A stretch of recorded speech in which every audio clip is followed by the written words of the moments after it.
l'école du jeu, en partenariat avec la boutique L'Imaginaire. Au-delà de vos attentes.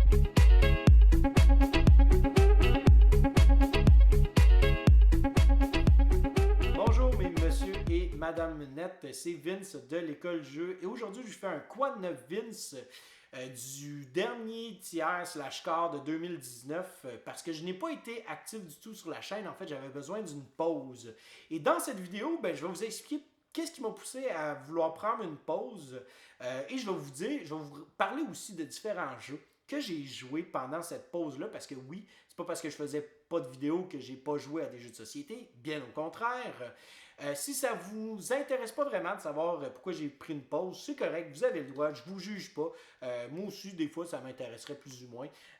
Dans tous les cas, vous pourrez aller voir dans la description, vous aurez des timestamps, des marqueurs de temps, qui vous indiqueront quand est-ce que je parle de quoi dans la vidéo. Donc, vous avez juste à cliquer si vous êtes sur un ordinateur ou vous dirigez avec votre petit pouce si vous êtes sur votre téléphone cellulaire à l'endroit que vous voulez que vous voulez aller dans la vidéo. Pour ceux qui ne me connaissent pas, bonjour, mon nom c'est Vincent. Vous êtes probablement nouveau membre depuis septembre 2019 de l'école de jeu. Ça se peut que vous ne soyez pas et que vous ne vous intéressiez pas à mes vidéos, que vous ne m'avez jamais vu. C'est correct. Je suis le plus jeune membre au niveau de l'activité sur la chaîne. Je suis le dernier arrivé. Et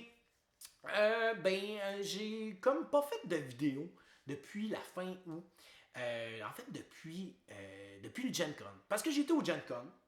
J'ai couvert l'événement. J'ai fait des lives là-bas. J'ai fait des lives chez moi pour vous raconter tous les différents jeux que j'ai joués. Et 2 semaines plus tard, je m'en allais dans un espèce de séminaire. J'en avais parlé grosso modo dans mon Quoi de neuf du mois de juillet 2019. J'en avais parlé. Et après ça, il n'y a pas eu de vidéo du tout. Il y a une espèce de coupure assez drastique. Et c'est ça. Fait que dans le fond, j'étais allé. C'est principalement cette espèce d'activité-là que j'ai faite 2 semaines après le Gen Con. J'étais allé faire un séminaire qui était sur le ressourcement de soi, qui était animé par Patch Adams à son institut Gesundheit en Virginie de l'Ouest aux États-Unis. Patch Adams, c'est le premier docteur clown et c'est un espèce d'activiste au niveau de la paix et la justice sociale. C'est un gars qui est énormément axé sur l'amour, sur partager la joie de vivre, le plaisir de vivre. Et si vous ne connaissez pas vraiment cette personne-là, il y a un film, le titre étant son nom, c'est-à-dire Patch Adams, qui a été filmé, je pense, en 96 avec Robin Williams. Si ça vous intéresse d'aller voir ça, ça vous ouvre une petite fenêtre sur qui le bonhomme est, puis sur son parcours universitaire pendant qu'il était aux études en médecine, parce qu'il a fait un espèce de gros... Il a vraiment brassé des affaires parce que le gars, il a comme questionné un peu sur... il a questionné en fait l'approche médicale sur comment est-ce qu'on approche les patients par rapport à différentes maladies, surtout des maladies qui sont dégénératives ou des maladies qui sont mortelles. Vraiment, il a vraiment déstabilisé ce monde-là. Mais par la suite, ce gars-là, il a continué de vivre, puis il a continué de faire ses activités. C'est un gars qui sort 300 jours par année de chez eux pour visiter le monde, aller voir des hôpitaux à travers la planète, des prisonniers politiques, des orphelinats. Il fait des conférences, bref. Et on a eu la chance de pouvoir, je dis on parce qu'on était plusieurs personnes faire ce séminaire-là. J'étais en présence de cette personne-là et il s'occupait de nous partager son vécu. Et on a fait différentes activités vraiment axées sur le ressourcement de soi, sur comment prendre soin des autres, comment bien comprendre qu'est-ce que ça veut dire entraider les autres et comment être là pour eux à travers différentes étapes dans la vie, mais surtout à travers des maladies, qu'elles soient physiques ou psychologiques. Ça a été vraiment une belle expérience, mais vraiment une expérience qui était déstabilisante à plusieurs points. Et quand je suis revenu, j'avais besoin vraiment de me distancer de l'école du jeu, de prendre mes distances, puis de dire, j'ai besoin de temps pour moi pour savoir comment est-ce que je réussis à intégrer toutes ces belles acquisitions personnelles-là que j'ai faites pendant ce séminaire-là dans ma vie et comment être capable de jongler avec tous ces éléments-là, puis les introduire dans mon quotidien. Et j'avais vraiment besoin d'une pause et je dois remercier JP et Sylvain de leur compréhension par rapport à tout ça. Ça a vraiment été une belle perche que j'ai eue de leur part de pouvoir me distancer et faire comme désolé les gars, j'ai vraiment besoin d'un temps là, pour commencer à comprendre, à saisir tout ce que je vis. Et ils m'ont donné cette permission-là et je veux les remercier grandement. Et je trouve qu'ils ont fait un super beau travail, malgré le fait qu'ils étaient juste deux. Ils ont produit plein de vidéos de qualité, c'était super le fun. J'y suivais quand même, je vous suivais quand même malgré tout. Et c'est vraiment apprécié d'avoir pu prendre cette courte pause-là. Enfin bref, donc c'est pour ça que j'ai pris une pause. Et aussi, ben, j'ai commencé un nouveau contrat dans une nouvelle commission scolaire qui est à peu près à 1 heure de voiture de chez moi, aller. Donc, je fais 2 heures quasiment de voiture à chaque jour, aller-retour. Donc, c'est sûr certain que ça aussi, ça demande une certaine période d'adaptation. Et donc ça m'a demandé vraiment de devoir me lever tôt, très tôt, chose que je ne fais pas. L'avenir appartient à ceux qui se lèvent tôt, apparemment. Ben moi, j'avais pas vraiment d'avenir si on se fie à ça avant. Mais là, j'ai commencé à prendre cette habitude-là. Donc, tout ça a fait en sorte que vraiment, j'avais beaucoup de nouveautés dans ma vie. Puis j'étais comme, ben, OK, ben, j'ai besoin de prendre un break. De ne pas avoir d'implication ou de deadline avec les vidéos de l'école du jeu. Ça reste le jeu de société. Ça reste qu'on fait ça pour le plaisir. Ça reste qu'on a envie de le faire. Et des fois, on se pose la question pourquoi est-ce qu'on le fait. Puis moi, des fois, j'étais peut-être rendu là à me poser la question pourquoi est-ce que je fais ça. Donc, ça m'a vraiment permis de me recentrer et de comprendre davantage qu'est-ce que je vivais en dedans de moi. Et pendant cette pause, ben, j'ai eu l'opportunité de voyager au Japon. C'est un pays que j'avais envie d'aller visiter depuis longtemps. Et une fois que ce voyage-là a été fait, j'ai comme eu, j'ai eu besoin, j'ai été satisfait de comme cette pause-là. Puis j'ai dit à JP, OK, bon ben regarde, d'ici le début 2019, d'ici le mois de janvier, ben, je serais prêt à recommencer. Et JP m'a ouvert la porte, il a fait, ben pas de problème, let's go Vince, on recommence, bienvenue, puis let's go, on continue la machine, c'est déjà bien parti, ça roule sans toi, ça va rouler encore plus avec toi. Fait que j'étais super content de revenir. Puis, ben, au Japon, j'ai eu plein de jeux que j'ai découverts, que j'ai pu jouer là-bas. Je vais vous partager ça sur la chaîne très bientôt. Mais enfin, bref, tout ça pour dire que je suis de retour sur la chaîne et je suis de retour avec force, avec plein d'énergie et surtout avec un grand sourire. Et ça fait pas mal le tour de pourquoi j'ai pris une pause. Maintenant, on va aller avec qu'est-ce que vous voulez vraiment entendre, c'est-à-dire quel jeu que j'ai joué et qu'est-ce que j'en pense de ces jeux-là. Premièrement, j'ai reçu Vast, le nouveau Vast Mysterious Manor. Et c'est drôle parce que quand j'ai joué à Root, j'ai joué à Root dernièrement, je me suis dit, il me semble que j'aimerais ça ressortir Vast. Et là, après ça, bon, j'ai été en contact avec Ladder Games au Gen Con et ils m'ont envoyé une copie de Vast Mysterious Manor, le nouveau.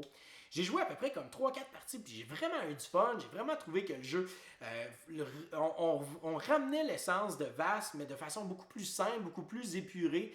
Et j'ai vraiment trouvé ça le fun. Malgré que je pense que certaines règles peut-être sont un petit peu mal écrites ou peuvent être facilement mal interprétées, disons. Le jeu reste plaisant, on a vraiment encore une fois la symétrie, mais j'ai l'impression qu'on a vraiment voulu faciliter la tâche pour avoir un jeu plus épuré, plus straight to the point, plus simple à comprendre. C'est peut-être au détriment aussi du plaisir que j'avais peut-être de me retrouver dans Vast, le premier qui s'appelle Crystal Caverns. Je trouvais que Vast Crystal Caverns, il y avait vraiment comme de quoi de funky, là, de jouer la caverne, le principe du dragon, de jouer les cartes avec la chevalière. Je trouvais vraiment que ça, il y avait comme peut-être quelque chose, un petit boost qui avait pas dans Vast Mysterious Manor, mais ça reste quand même que je trouve qu'il est plus facile à sortir et il est plus le fun à sortir aussi parce que on y joue plus rapidement, les tours se font plus vite, il y a moins de « Ah, mais tu sais, qu'est-ce que ça veut dire telle ou telle chose? » C'est vraiment, non, ok, tu sais, c'est plus clair parce qu'on s'entend dans le premier Vast, il y a eu une version 1.5, une deuxième édition, etc. Ça a été comme quand même assez complexe par rapport à l'épuration des règles, mais aussi au niveau de la compréhension des règles. Et là, vraiment, Vast Mysterious Manor a permis que ça puisse être plus simple. J'ai vraiment apprécié et j'apprécie beaucoup cette ambiance-là en général. Et malheureusement, Vast est un jeu que j'aimerais sortir davantage. Et on verra pour je vais définitivement faire une critique, probablement une espèce de j'aimerais ça faire peut-être un Vast versus Root, peut-être, voir comment est-ce que je pourrais comme parler des 3 jeux. Donc, on verra ça, mais c'est en ébullition, c'est en réflexion, tout ça. Un autre jeu que j'ai joué et que j'ai vraiment capoté, c'est un jeu de 2016 qui est passé complètement en dessous du radar. Pour ceux qui me connaissent, vous êtes probablement habitués que je dis cette expression. Ça s'appelle Forged in Steel. Et sérieusement, pour moi, ce jeu-là a comme... J'ai été renversé à quel point que ce jeu-là est excellent sur plusieurs aspects, mais oh gosh, qu'il faut être prêt à recevoir du Take That. Grosso modo, si je peux faire un comparatif, le jeu peut se comparer un petit peu à Twilight Struggle et Tammany Hall.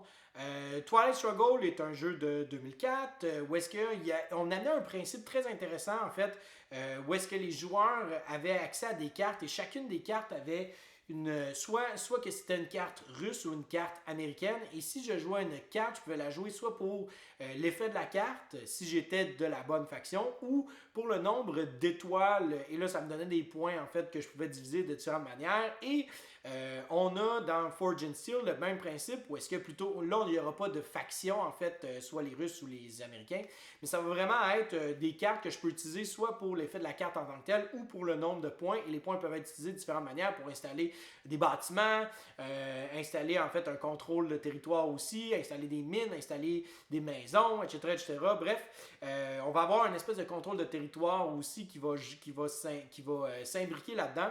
Et on parle de Tammany Hall parce que Tammany Hall, c'est un jeu de négociation pur et dur, et vraiment c'est un jeu où est-ce que ceux qui s'adaptent le mieux aux situations vont réussir et vont vaincre vraiment de façon... C'est incroyable comment est-ce que ce jeu-là peut virer d'un bout à l'autre, et c'est vraiment ce qui se passe dans Forged in Steel. Par contre, peut-être que Forged in Steel, bon, il y a quelque chose d'intéressant au niveau des points parce qu'on est capable de voir vraiment qui est en train de mener, et on va toujours un petit peu aller à l'encontre du leader, donc toujours essayer de viser le leader pour éviter qu'il puisse prendre les devants, prendre le lead, puis juste s'en aller vers la victoire aisément. C'est vraiment un jeu qui va permettre aux joueurs qui aiment la négociation, mais qui aiment aussi le take that, qui aiment le contrôle de territoire. Vraiment, on va trouver vraiment notre lot de plaisir là-dedans. C'est pas un jeu qui est euro. Et c'est pas un jeu que les joueurs qui apprécient les jeux euro vont apprécier, parce que définitivement, tu peux pas faire de plan à long terme, tu peux pas faire de stratégie à long terme, il faut toujours que tu t'adaptes à ce qui est là. Mais il y a vraiment des éléments intéressants, et je pense qu'il y a beaucoup de gens qui vont y trouver goût, ils vont trouver plaisir. Comme moi, j'y ai trouvé plaisir à ce jeu-là. Vraiment, le Forged in Steel, une belle bébite qui a passé complètement inaperçue. Mais vraiment, moi j'ai été me l'acheter immédiatement après, puis j'ai joué 4-5 parties depuis. Sublime jeu, vraiment, je vous le recommande si vous aimez les contrôles de territoire, le take that un petit peu, hein, on chamaille, puis un petit côté négociation. Vraiment, là, une belle perle, c'est un chef-d'œuvre ce jeu-là qui a passé complètement inaperçu, puis je trouve ça vraiment dommage parce qu'il en vaut vraiment le détour. Un autre jeu qui m'a jeté à terre, qui m'a renversé, et là, c'est pas une surprise pour personne. Si vous m'avez vu passer sur les réseaux sociaux, vous avez clairement vu certaines publications que j'ai faites sur Pax Pamir Second Edition. Ben oui, j'en parle encore. J'ai fait à peu près 10 parties de ce jeu-là. Je l'ai eu j'ai fait ma première partie, je pense, dans le mois de septembre, puis on en a fait 3 en ligne dans le même soir. On a rejoué au jeu encore une fois. Le lendemain, on a joué. On a essayé de décortiquer ce jeu-là. Vraiment, là, j'ai du fun à jouer à Pax Pamir. Si vous voulez me faire plaisir, vous me dites « Hey Vince, viens-t'en chez nous, montre-nous Pax Pamir. » Puis je vais faire comme « Oui, let's go. » C'est mon jeu de l'heure. Je dirais que c'est un jeu qui est rentré dans mon top de tous les temps. C'est incroyable ce jeu-là, à plusieurs niveaux. Premièrement, au niveau de l'interaction. Je trouve que c'est un jeu, c'est pas tant un jeu de négociation, mais il va y avoir la négociation autour de la table, il va y avoir des alliances à court et à moyen terme. Il faut des fois être capable de se revirer sur un dixaine, de renverser qu'est-ce qu'on était en train de faire pour faire d'autres choses, pour aller récupérer un petit minimum, petite affaire de points de rien du tout. Il faut être capable de jouer avec les cartes, s'amuser en fait avec qu'est-ce qui se passe autour de la table. Mais au-delà de ça, ça prend quelques parties vraiment pour être capable de bien saisir et bien voir les différentes opportunités parce que malheureusement, le gros problème de ce jeu-là, ce qui pour moi n'est pas un problème, mais la grosse particularité, c'est que ce jeu-là, en tant que tel, tu fais pas ce que tu veux, tu fais ce que tu peux et tu fais ce que tu as à faire pour être capable de peut-être plus tard avoir une opportunité pour scorer. Au sens où est-ce que des fois, moi, ça m'est arrivé régulièrement qu'un joueur autour de la table fasse comme « Man, je peux pas faire ça. Et je veux tellement faire ça, c'est ça qu'il faudrait que je fasse. » Et là, moi, ma réaction, c'est toujours de dire « Ben, si tu veux faire ça, il va falloir que tu sois capable de faire quelque chose pour ralentir les autres joueurs pour qu'au prochain tour, tu aies peut-être l'opportunité de le faire, que ce soit encore plus pertinent. Ou encore que, ben écoute, rendu à ton tour, tu aies comme une opportunité de rêve. Mais chose certaine, il faut que tu vois qu'est-ce que tu fais, il faut que tu regardes qu'est-ce que tu fais, il faut que tu prêtes attention parce que si tu fais un coup, ben ça se peut que ça avantage l'autre et ça se peut que ça crée une opportunité pour les autres pour pouvoir gagner. Donc c'est toujours en fait de mettre des bâtons dans les roues des autres. Hein? Je pense que ça, Mané, vous le réalisez, je suis un joueur qui aime énormément l'interaction. Mais c'est pas une interaction qui est punitive en tant que telle. Oui, il y a des moments où est-ce que c'est punitif, où est-ce que c'est vraiment aïe, on vient de se faire manger, on vient de se faire donner une bonne claque dans le visage.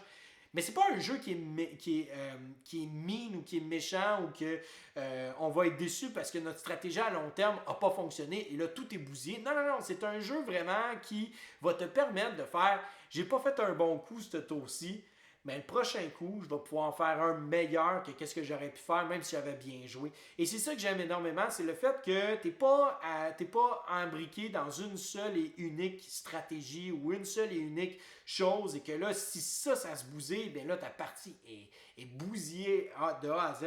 Non, dans ce jeu-là, tu peux toujours te revirer de bord puis faire de quoi d'autre puis, tu sais, tu peux avoir plein de cartes devant toi, puis ça ne sert à rien du tout. Et à un moment donné, tu en as plein de cartes devant toi, tu te fais vider complètement de tes cartes, et là, tu réalises que c'est vraiment en n'ayant aucune carte devant toi que là, tu as une opportunité en or qui se présente à toi. Et c'est pour ça que j'adore Pax Pamir. C'est le fait qu'il y a vraiment du double thinking, le fait que tu t'assoies autour de ce jeu-là et qu'il faut que tu réfléchisses, que tu vois les opportunités que les autres ne voient pas au final. Un sublime jeu que je vais faire une critique très très très prochainement, sans faute. Vraiment là, un superbe jeu. Pour moi, c'est dans mon top de tous les temps, comme j'ai dit. Un autre jeu qui s'est retrouvé dans le top 10, hein, Natsu Memo, qui est un jeu que j'ai retrouvé au Japon. D'ailleurs, j'ai eu plein de beaux petits jeux que je vais pouvoir vous montrer à un moment donné, si ça vous intéresse. Mais Natsu Memo, c'est probablement mon jeu de party gamer de l'heure. J'ai vraiment adoré ce jeu-là. Je trouve qu'il amène de quoi de vraiment le fun. C'est léger, c'est simple. Mais ô combien plaisant, puis ô combien dynamique et interactif. C'est le premier roll and write ou flip and write que je vois qui vraiment dépend des autres joueurs autour de la table pour fonctionner. Puis il y a beaucoup de gens, comme par exemple Sylvain disait j'ai un petit doute sur est-ce que dans son quad 9 il expliquait que pendant notre partie, à un moment donné il avait un doute, est-ce que c'est les mondes autour de la table qui a fait en sorte que le jeu a pris vie ou non. Je pense que premièrement, pour répondre à ça, je pense que tous les jeux en général dépendent des joueurs autour de la table. S'il y a quelqu'un qui a un mauvais quart d'heure avec un jeu, je vous le garantis, ça va être l'enfer pour tout le monde. Mais somme toute, oui, mais en même temps, les joueurs, il y a comme de quoi de vivant dans ce jeu-là, de juste connecter avec un autre, de faire wow, ok, on va ensemble s'en aller voir Paris, ouais, c'est super, ouais, génial, tu sais. Le côté exotique aussi du jeu, le fait qu'on a une thématique qu'on fait face et qu'on n'est pas habitué de voir en général dans le jeu de société. Ça reste quand même que, bon, le Japon, avec leurs habitudes quotidiennes et aussi leurs habitudes scolaires, c'est quelque chose que pour nous, les Nord-Américains, les Occidentaux, on n'est pas habitués. Donc, le côté exotique fait en sorte aussi qu'il y a de quoi de le fun de se prendre au jeu.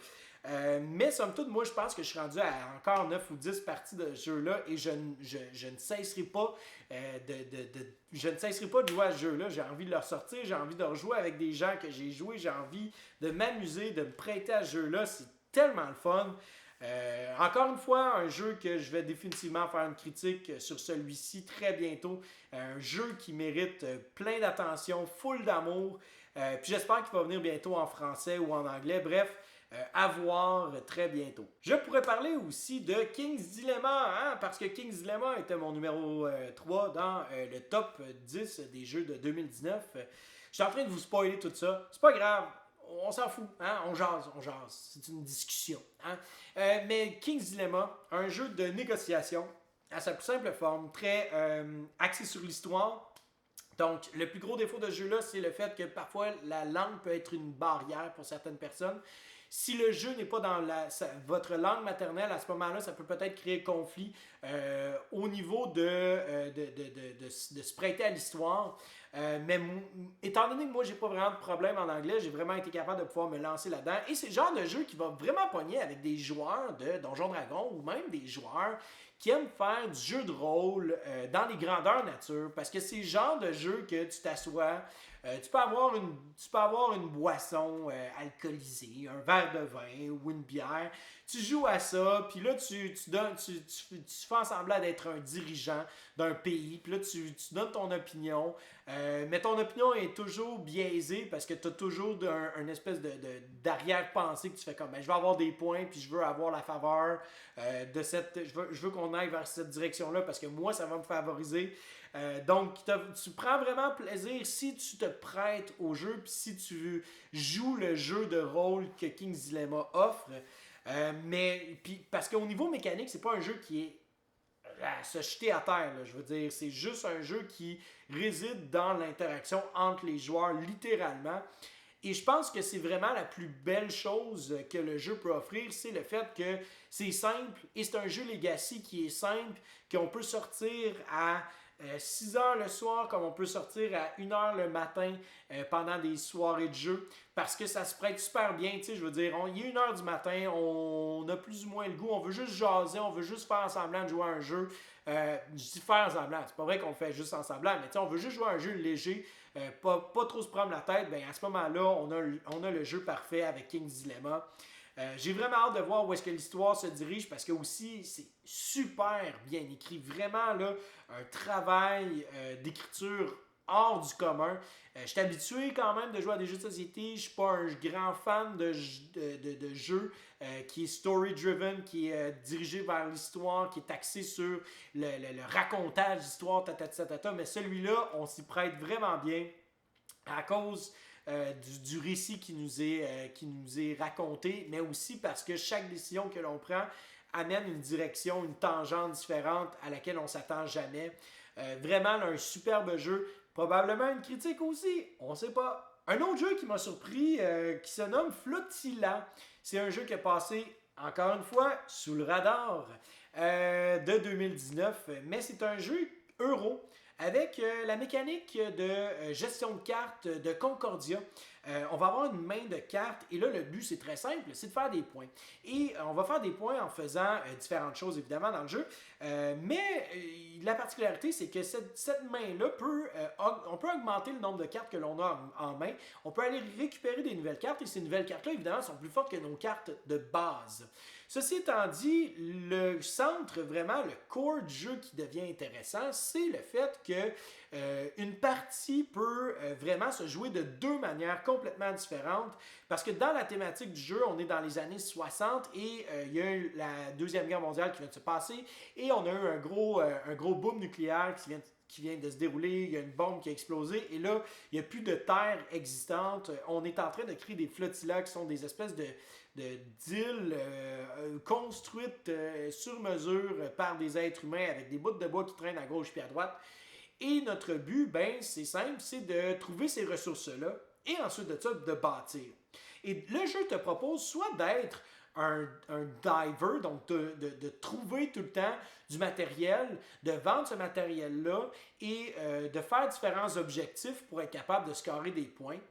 où on te propose à un moment donné pendant la partie, et ça tu peux le faire à n'importe quel moment pendant la partie, de tourner ton plateau de jeu et de devenir un constructeur, c'est-à-dire un skydiver qu'il appelle. Et le skydiver, ce qu'il va faire, c'est qu'il va récupérer les ressources et construire des flottillas pour être capable de scorer des points. Et encore une fois, on a de ce côté-là des objectifs qui sont reliés principalement au skydiver. Le problème, c'est qu'un skydiver ne peut pas redevenir un diver, un sea diver. En tout cas, il peut pas aller de l'autre côté. Il ne peut pas redevenir quelqu'un qui va chercher des ressources.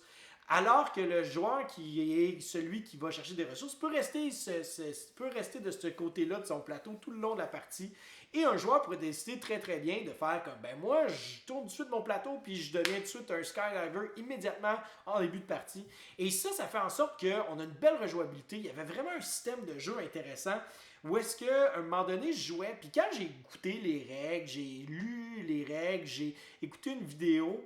Il y avait certaines choses qui ne me convainquaient pas. Je n'étais pas tout à fait convaincu de certaines choses. Et là, en y jouant tranquillement, je suis en train de réaliser que le jeu roule bien, que le système de jeu est vraiment bien pensé. Et au-delà de ça, qu'il y a vraiment un axe qui est principalement sur les objectifs de partie.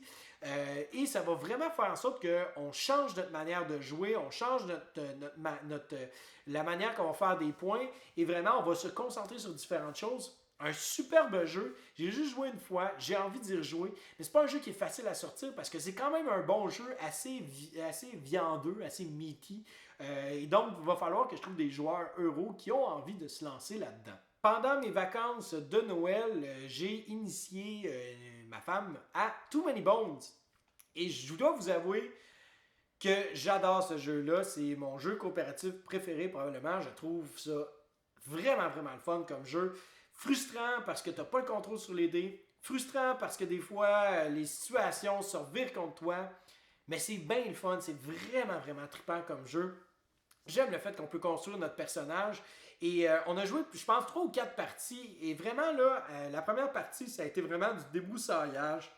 On enlevait les mauvaises herbes, on essayait de comprendre. Et là, à la fin de la partie, ma femme était un peu en train de se poser la question de faire comme est-ce que j'aimais ça? Je suis pas très certaine, mais je serais prête à le réessayer. Je dis écoute, faut que tu le réessayes, t'as pas le choix.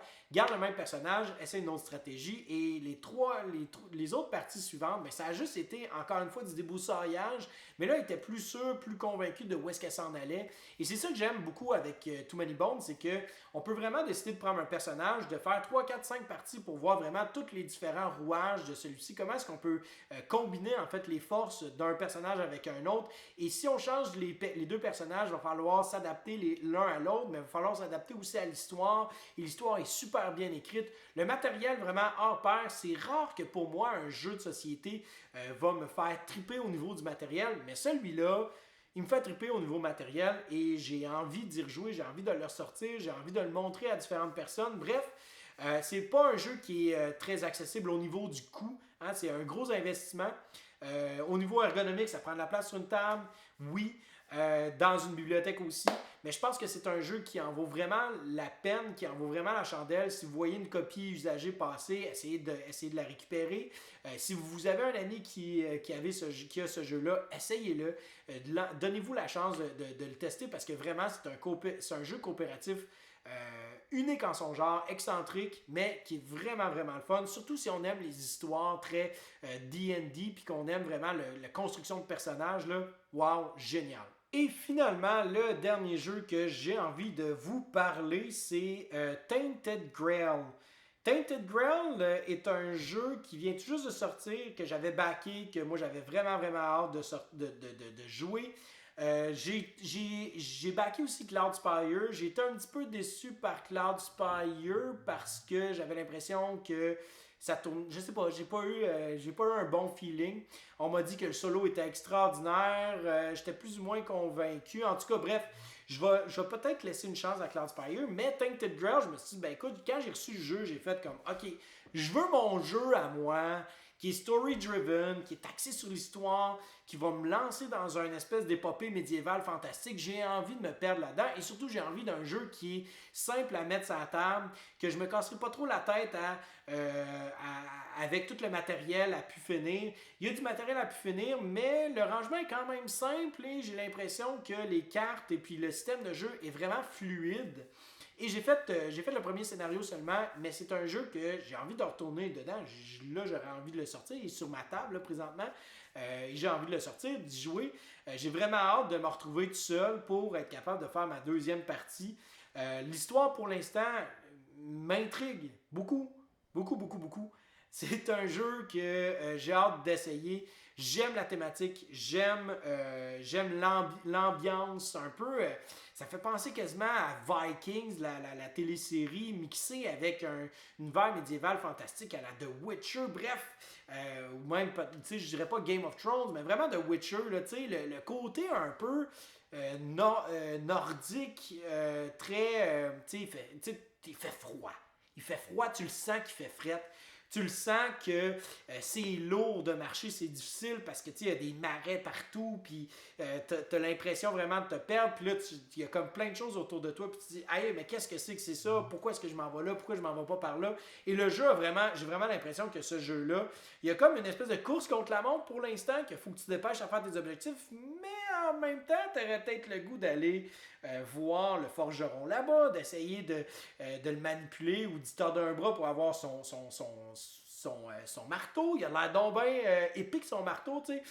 Mais malheureusement, ça se peut que tu n'aies jamais accès à ce marteau-là parce que, bon, le jeu, il dit, ben non, faut que tu t'en ailles par là, faut que tu te dépêches, faut que tu t'en ailles faire ça. Fait que là, tu dis, ben écoute, prochaine game, peut-être je vais être capable d'aller le chercher ou prochaine fois que je refais la campagne. Bref, les espèces de quêtes, les side quests, les quêtes secondaires, vraiment, ont de l'air très intéressantes. Superbe. Jusqu'à date, moi, j'aime bien ça.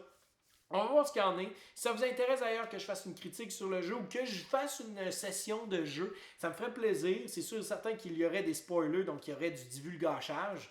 Mais ça, d'un autre côté, bon, ça fait partie de la partie, n'est-ce pas? Alors, c'est ce qui conclut mon Quoi de neuf Vince de 2019, la deuxième partie, ou à janvier. Je ne vais pas rentrer plus dans les jeux que j'ai joués, j'en ai joué énormément. Mais je pense que ceux-là, c'était vraiment ceux que je voulais vraiment vous mentionner, qui valaient la peine d'être mentionnés. Donc là, les prochaines vidéos que je vais faire, je tiens à le dire, je mets beaucoup d'énergie à faire du montage, à faire en sorte que tout coule bien, à faire des effets spéciaux. Hein?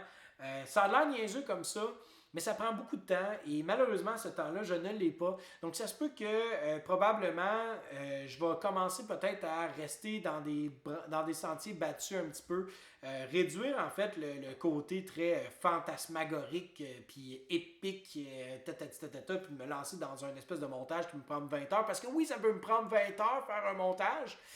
Je vais éviter de faire ça. Je vais essayer de produire davantage et peut-être produire davantage ou produire de façon différente tout en gardant ma petite saveur à moi. Mais ça, je pense que tu le gardes, tu l'as ou tu l'as pas. Là, au final, c'est comme c'est moi. Si tu m'aimes, tu m'aimes pas. À un moment donné, on ne s'assinera pas sur qui est le gars. Je vous remercie beaucoup de m'avoir écouté. N'oubliez pas de laisser un petit pouce vers le haut. Si vous avez apprécié, d'aller nous liker sur Facebook, sur Instagram, etc. Et sur ce, je vous souhaite à vous et vos amis un bon jouage. 1, 2